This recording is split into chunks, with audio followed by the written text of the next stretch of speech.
மெய்நிகர் நின் காதலே. அத்தியாயம் 19. பல்லவிக்கும் மதியனுக்கும் நடக்க போகும் திருமண ஏற்பாட்டிற்காக தேவையான அனைத்தும் வெகு சிறப்பாக செய்து கொண்டிருந்தனர். தினமும் காலையில் 8 மணிக்கெல்லாம் செல்லும் பல்லவி 7 மணி போல் வரவே அவளுக்கு அவர்களின் செயல் தெரியாமலே இருந்தது. தன் மகள் தாங்கள் எது செய்தாலும் அது நல்லதாகவே நினைத்து ஏற்பாள் என்ற நம்பிக்கையில் பெற்றவர்கள் கூட கூறாமலே இருந்தனர். திருமணத்திற்கு முந்தின இரவு பெண் அழைத்து செல்லும் போது நிச்சயம் வைத்துக் கொள்ளலாம் என்று மதியனின் வீட்டார்கள் கூறவே இவர்களும் சரி என்று கூறினர். இரு குடும்பத்தாரின் பெரியவர்கள் ஒன்றாக சேர்ந்து நல்ல நாள் பார்த்து திருமண தேதி பத்திரிகையும் அடிக்க கொடுத்து விட்டு வந்தனர். நாட்கள் செல்ல அந்த வீட்டினை வெள்ளையடிப்பதற்கு ஆட்கள் வரவே குழம்பிய பல்லவியோ நேரமானதால் சென்று விட்டாள். மகள் இதுவரை ஒரு வார்த்தை கூட கேட்கவில்லையே, அப்படியென்றால் தங்கள் எது செய்தாலும் அவள் ஏற்றுக்கொள்ள தயாராகத்தானே இருக்கிறாள் நினைத்து கொண்டு பெற்றவர்கள் இருந்து விட்டனர். வார விடுமுறை இரவு நேரம் தன் கைபேசியை நோண்டியவாறு முற்றத்தில் அமர அவளுக்கு எதிரே கார்த்திகாவும் எதையோ உண்டு கொண்டு அமர்ந்திருந்தாள். அங்கே வந்த சிவசேகரன் இருக்கையில் அமர, ஏமா பல்லவி, இப்ப சும்மாதானே இருக்க, கொஞ்சம் சமையல் வேலை கத்துக்க வேண்டியதானே மூத்த மகளை கண்டு கேட்க, நல்லா சொல்லுங்கப்பா, ஒரு வேலையும் பண்ணாம இந்த வீட்டுல சும்மா சுத்திக்கிட்டு கிடக்கா. அக்காவினை பழுப்பு காட்டி கோட்டு கொடுத்தாள் கார்த்திகா. நீயும் சமையல் கத்துக்க நேரம் வரும் தான். சற்று முறைப்போடு கூறவே அமைதியாக தலையை கவிழ்ந்து கொண்டாள். சரிப்பா, இனி கத்துக்கிறேன் நானு. இனி இல்லம்மா, இப்பவே கத்துக்கோ சரியா? இன்னும் 15 நாள் கிட்டதான் இருக்கு. கல்யாணம் முடிஞ்சு போறதுக்குள்ள கொஞ்சம் கொஞ்சமா வீட்டு வேலையெல்லாம் கத்துக்கணும்ல. அவர் கூறியதை கேட்டு யோசித்தவாறே அமர்ந்திருக்க, 15 நாள்னா என்னப்பா சொல்றீங்க? பல்லவி யோசிக்க கார்த்திகா கேட்டே விட்டாள். ஆமா, அதுக்கப்புறம் உங்க அக்கா கல்யாணம் முடிஞ்சு போயிருவாள்ல. வாட்? எனக்கு கல்யாணமா? அதிர்ச்சியோடு கேட்டவளோ இடியே விழுந்தது போல் வேகமாய் எழுந்து நிற்க, சொல்லவே இல்லப்பா அக்காக்கு கல்யாணமா? ஐயோ, எவ்வளவு சந்தோஷமா இருக்கு. நம்ம வீட்டுல ஒரு ஃபங்க்ஷன் வரப்போகுது. சந்தோஷ துள்ளலோடு துள்ளி குதித்த கார்த்திகா அப்போதே தன் அக்காவினை கட்டி கொண்டாள். அப்பா, எதுக்குப்பா இப்படி திடீர்னு? உங்க அம்மா உன்கிட்ட சொல்லையா என்ன இத்தனை நாளா? தன் மகள் அதிர்வதை நிற்பதை கண்டே கேட்டார் சிவசேகர். அவளோ இல்லை என்று தலையசைக்க, அடியே காந்தா, அடியே சமையலறை நோக்கி குரல் கொடுக்க, என்னங்க, எதுக்கு கூப்பிட்டீங்க கேட்டவாறே வெளியே வந்தார் காந்தா. நம்ம பொண்ணுகிட்ட இன்னும் கல்யாணத்தை பத்தி சொல்லலையா என்ன? பத்திரிக்கையே கொடுக்க ஆரம்பிச்சிட்டோம். எங்கெங்க இருக்கிற வேலையில சொல்ல முடிஞ்சது. சீக்கிரம் கல்யாணம் வச்சதால எக்கச்சக்க வேலை. இதுல கல்யாணம்னு சொல்லிட்டு இந்த கார்த்திகா வேற அது இதுன்னு ஒத்த காலில் நின்னுட்டு ஆடிட்டு கிடப்பால. இதுக்காகவே சொல்லாம இருந்தேன். ஏமா என்கிட்ட ஒரு வார்த்தை கூட சொல்லவே இல்ல. இப்ப என் கல்யாணத்துக்கு என்ன அவசரம் அப்படி? பல்லவி தடுமாற்றத்தோடு கேட்கவே, அடியே, உன் வயசுல எல்லாரும் 1க்கு 2 பெத்துக்கிட்டு தெரியறாங்க, என்ன அவசரமா அவசரம்? சரி வாங்க, எல்லாரும் சாப்பிடலாம் கூறியவரோ மூவரையும் அழைத்தவாறே சென்று விட்டார். அப்பா, அக்காக்கு மாப்பிள்ளை யாருப்பா? பல்லவி கேட்க நினைத்ததை கார்த்திகா கேட்டு விடவே, வேற யாரு, எல்லாம் நம்ம மதியந்தாம்மா. அதுக்காகத்தான் நேர கல்யாண ஏற்பாடே பண்ணியாச்சு. என்னமா பல்லவி, உனக்கு தான் என் மருமகனை நல்லா தெரியுமே, உன்னதானே விளையாடி வளர்ந்தீங்க, அப்புறம் என்ன பிரச்சனை? உனக்கு எல்லாமே தெரியும், எந்த கவலையும் இல்லம்மா. நாங்க சொன்னா தட்டாம கேக்குற புள்ள நீயே. உன்னை ஒரு பொண்ணா பெத்ததுக்கு நாங்க கோடி புண்ணியம் பண்ணிருக்கணும் தான். வாங்க போய் சாப்பிடலாம் கூறியவரோ அன்னையின் பின்னே சென்றார். பெற்றவர்கள் தன் மீது இத்தனை நம்பிக்கையை வைத்து மற்றவர்களுக்கு அழைப்பிதழ் கொடுக்கும் வரை வந்து விட்டார்களே, இப்போது தான் என்ன செய்வது? தன்னால் இந்த திருமணத்தை செய்து கொள்ள முடியாது. இதனை நிறுத்தியாக வேண்டும். ஆனால் எப்படி? இந்த ஜென்மத்தில் தனக்கு கணவன் என்றால் அது அவன் ஒருவன் மட்டுமே. அவன் கிடைக்கவில்லை என்றாலும் இப்போதையே இருந்து விடுவேனே தவிர வேறொருவனை தன்னால் நிச்சயம் கணவனாக ஏற்க முடியாது. அதுவும் முகம் தெரிந்த நன்கு பழகிய மதியனுக்கு துரோகமா? நிச்சயம் முடியவே முடியாது. அக்கா, என்னாச்சு? சாப்பிடவா? கல்யாணம்னு சொன்னது அப்படியே ஆடி போய் நிக்கிற. இதுல எனக்கு ரொம்ப சந்தோஷம் என்னன்னா, மதிய மாமாவே நம்ம வீட்டு மாப்பிள்ள. ஐயோ, செம்ம ஜாலியா என்ஜாய் பண்ணலாம். சும்மாவே மாமா என்ன கிண்டல் பண்ணிக்கிட்டே இருக்கும். இனி என் கையில நல்லா சிக்கிச்சு இருக்கு மாமாவுக்கு நகிழ்ச்சியில் கூறிக்கொண்டிருக்க, சீக்கிரம் சாப்பிட வாங்கடி 2 பேரும் அன்னை அழைக்கும் குரல் கேட்க தனக்கு வேண்டாம் என தங்கையிடம் கூறிய பல்லவி அறைக்குள் நுழைந்தாள். என்னாச்சு இந்த அக்காவுக்கு?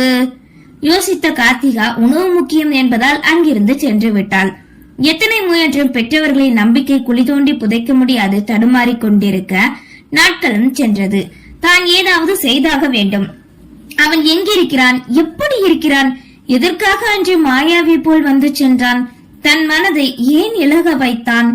நினைத்தவளோ அவனை தேடாமல் விட்ட தன் தவறினை நினைத்து தலையில் அடித்துக் கொண்டாள்.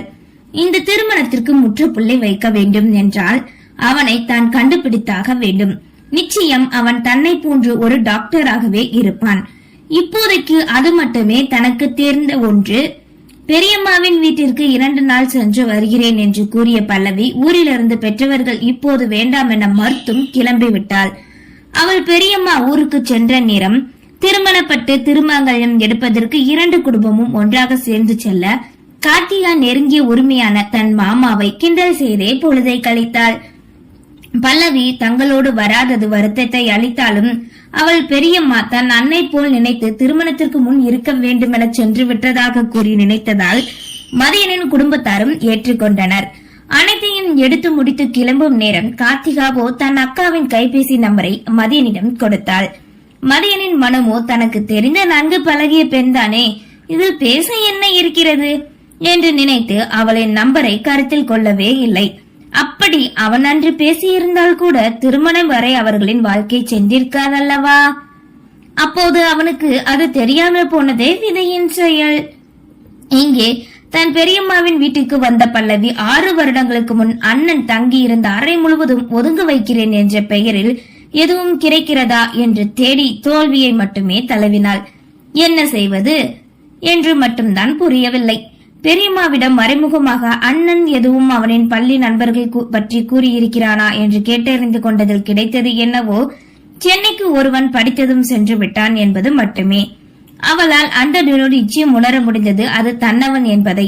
தன்னவனின் முகவரி இருக்கிறதா என்று கேட்டு பார்த்து தோல்வியை சந்தித்தாள். பல்லவி ஊருக்கு சென்று 4 நாட்களுக்கு மேல் ஆகிவிட்டதால் காந்தா அழைக்கவே வேறு வழியின்றி தன் வீட்டுக்கே மறுபடியும் வந்தாள். நாட்கள் செல்ல செல்ல திருமணத்தை ஏற்க முடியாது பரிதவித்து எதையோ இழந்தது போல நடைமாட இருக்கும் வேளையில் பல்லவியை யாருமே கவனிக்கவில்லை. தன் அக்கா திருமணத்தில் அவளுமே தானுமே எப்படியெல்லாம் இருக்க வேண்டுமென பல கனவுகளோடு இருந்த கார்த்திகா ஏதோ தனக்கு திருமணம் என்பது போலே நடந்து கொண்டாள். தென்றலும் இவர்கள் வீட்டுக்கு வந்துவிட மூவரும் சேர்ந்து அந்த வீட்டையே களகட்ட வைத்தனர். இவர்களின் செய்கையால் பல்லவியை கண்காணிக்காது போகவே அக்காவின பியூட்டி பார்லர் அழைத்து செல்வது, மெகந்தி போட்டு விடுவது என்று இருவருமே பல்லவிக்கு தேவையான அனைத்தையும் செய்ய பொம்மை போன்று உயிரிட்ட நடைபெறமாக மாறினாள் பல்லவி. திருமணத்திற்கு முந்தின நாளும் வர வார்த்தைக்கு வார்த்தை நாளைக்கு இந்த நேரம் நாளைக்கு இந்த நேரம் என்று உரைக்கவே துடிக்கும் இதய துடிப்பு மட்டுமே அதிகரித்ததை தவிர ஒன்றும் செய்ய முடியவில்லை. விவரம் தெரியாத எத்தனையோ வருடங்கள் முன்னடந்த செயல் என்றாலும் மனதிற்குள் ஆழமாய் புதைத்து இன்னும் அதனை அனுபவிப்பது போன்றே உணர்ந்தாள். தோன்று கொண்டிருக்கும் போது எப்படி மறைந்து தன் மாமாவினை ஏற்றுக்கொள்ள முடியும்? இதன் பிறகு அவனை கண்டறிந்து தன் காதலை கூறி எப்போது ஒன்று சேர?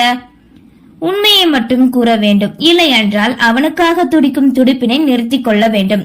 இதுவே அப்போது அவளுக்கு தோன்றிய எண்ணமாகும். அவளின் எண்ணம் வெகு தாமதமாக உதித்தது போல் நடந்து கொண்டிருந்தது அவர்களின் நிச்சயம். ஆம், இப்போது மணப்பெண்ணை அழைத்து மண்டபம் வைத்திருந்தனர். தன் முன் நடக்கும் எந்த செயலையும் யார் கூறுவதையும் பல்லவி கேட்கவில்லை. திருமணம் நடக்கப் போகிறது, பிறந்த வீட்டினை விட்டு பிரிய போகிறோம் என்பதால் கவலையாக இருக்கிறாள் போல் என நினைத்துக் கொண்டனர் அனைவரும். அவளின் மனதில் இருப்பதை எங்கே யார் அறிவதற்கு? அனைவரும் அவரவர் வேலையை அல்லவா பார்த்து கொண்டிருக்கிறார்கள். ஒவ்வொரு நொடியும் மனதிற்குள்ளே மருகி மருகி தத்தளித்துக் கொண்டிருந்த பல்லவிக்கு மதியனின் மூலம் நிச்சயம் என்ற பெயரில் முடிவு வந்தது. நிச்சய பெண்ணாய் மணமகளாக பல்லவியை அலங்கரித்து முடிக்க, அடியை இன்னும் அடியவனை ரெடி பண்றீங்க, சீக்கிரம் கூட்டிட்டு வாங்கடி, தட்டு தாம்பலம் மாத்த நிச்சய பத்திரிகை வாசிக்கணும்ல கூறிய காந்தா சென்று விட, வா பல்லவி போகலாம் என்ற தென்றலும் கார்த்திகாவும் அவளை இருபுறமும் நின்று அழைத்துக் கொண்டு சென்றனர். மணமேடையில் இருந்த இருக்கையில் மணமகனாய் அமர்ந்திருந்த மதியனின் மனமோ தவித்தது. இதே போல் தானே 3 வருடத்திற்கு முன்பு தான் அமர்ந்திருக்க தன் பெற்றோர்கள் தட்டு மாற்றினார்கள். ஆனால் அதன் பின் நடந்தது. தன் அன்னையின் அழுகை, கவலையோடு அமர்ந்த தந்தை அன்று நடந்ததை விழிமுன் தோன்றவே அப்படியே அமர்ந்திருந்தான். இதோ என் மருமகளை கூட்டிட்டு வந்துட்டாங்களா, அப்புறம் என்ன நிச்சயத்தை முடிச்சிடலாம், ஐயரே ரெடி பண்ணுங்க என நீலமேகம் உரைக்கவே நினைவிலிருந்து மீண்ட மதியனோ 7 வருடங்களுக்கு பின் பல்லவியை கண்டான். பல்லவியை கண்ட மதியனின் விழிகளோ நம்ப முடியாது விரிந்தது. தான் கண்ட பல்லவி எங்கே, இவள் எங்கே? சிறிது கூட அவளுக்கு தான் பொருந்தமே இல்லை என்ற அந்த நொடி அவனின் மனம் தோன்றியது. மெல்லிய தோற்றம் கொண்டு முன்னே விட இப்போது அழகாய் மாறியிருந்தாள். ஏதோ ஒன்று அவளிடம் இல்லை என்பதை நன்கு உணர்ந்தான். அது அவளின் சந்தோஷம் என்பதை மட்டும் அறியவில்லை. பல்லவியை அழைத்துக் கொண்டு மதியனின் அருகில் அமர வைக்க, அண்ணா பல்லவிக்கு வெக்கத்தை பாருங்களேன், நானும் பாக்குறேன், நிமிரவே மாட்டிக்கா. எங்க அண்ணனை மட்டுமாவது கொஞ்சம் நிமிர்ந்து திரும்பிதான் பாரேண்டி. கிண்டலோடு தென்றல் கூட கடமைக்காக மட்டுமே மெல்ல நிமிர்ந்து மதியனை கண்டாள். பல்லவியின் விழிகளை கண்டவன் மனமோ குழம்பியது. அவளுக்கு ஏதோ தேவை என்பது மட்டும் புரிந்து கொண்டான். ஆனால் பல்லவியின் மென்மையான கரங்களை பற்றி நிச்சய பத்திரிகை வாசித்தனர். இதே வேற யாரோ ஒருவன் என்றால் தட்டிவிட்டிருப்பாள். ஆனால் தன் கரங்களை பற்றியது தன்னுடைய மாமா மதியன் என்பதால் அமைதியாக அதனை ஏற்றிக்கொண்டு இருந்தாள். சொல்ல போனால் அந்த நொடி அவளுக்கு அது தேவையாகத்தான் இருந்தது. அந்த ஆறுதல்.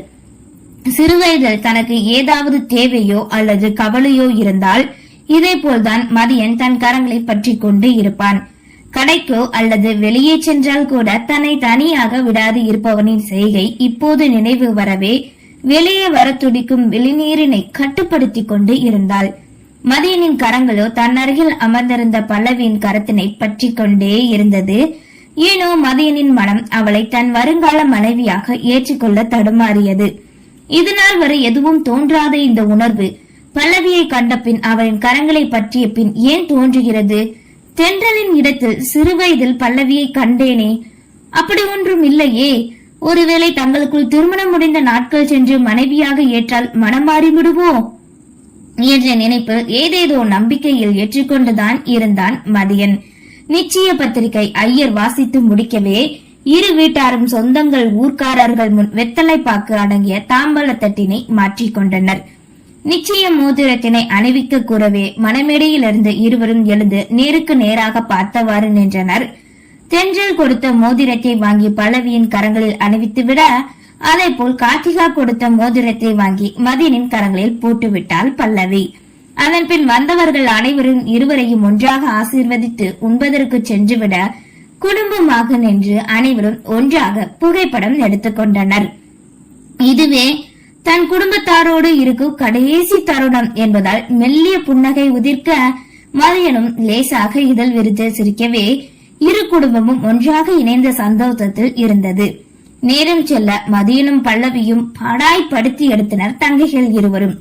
ஒரு வழியாக அனைத்தும் முடிந்து காலை திருமணத்திற்கு தயாராக வேண்டும் என்பதால் அனைவரும் 9 மணிக்கே நித்திரைக்கு செல்ல அமர்ந்தவாறு சிறிது நேரம் யோசனையில் இருந்தாள் பல்லவி. இதன் பின் தன் திருமணம் வேண்டவே வேண்டாம் என்று கூறி நிறுத்தி அவமானப்பட்டு நிற்பதை தன்னால் காணவே முடியாது. அதே நேரம் மாமாவை கணவனாக ஏற்க முடியாது. காதல் விதையை விதைத்த அவனும் வரப்போவதில்லை. எதுவும் முடியாது என்ற போது தான் ஏன் இருக்க வேண்டும்? அவனுக்காக துடிக்கும் துடிப்பினை நிறுத்திக் கொள்ள வேண்டும் என்று நினைத்தது நினைவு வர சத்தமில்லாது மணமகள் அறையை விட்டு வெளியேறினாள். எப்படி துடிப்பினை நிறுத்துவது என்று மட்டும் தெரியவில்லை. விழிகளுக்கு தெரிந்தது மாடி ஏறும் படிக்கட்டே. கால் செல்லும் திசையில் செல்ல மொட்டை மாடிக்கு வந்து நின்றாள். தற்கொலை செய்து கொள்ள மனமில்லை என்றாலும் இப்போது தனக்கு அது மட்டுமே வழி. பயத்தில் அவளின் மேனியே நடுங்க, விழிகளோ இறுக மூடினாள். கடைசி நொடி என்று தெரிந்தும் அவளின் நினைவுகள் முழுவதும் சூழ்ந்து இருந்தது. இதேபோல் யாருமில்லா தனிமையில் அவள் தனக்கு தரிந்த அந்த இன்பமான பரிசு மட்டுமே. நன்றி.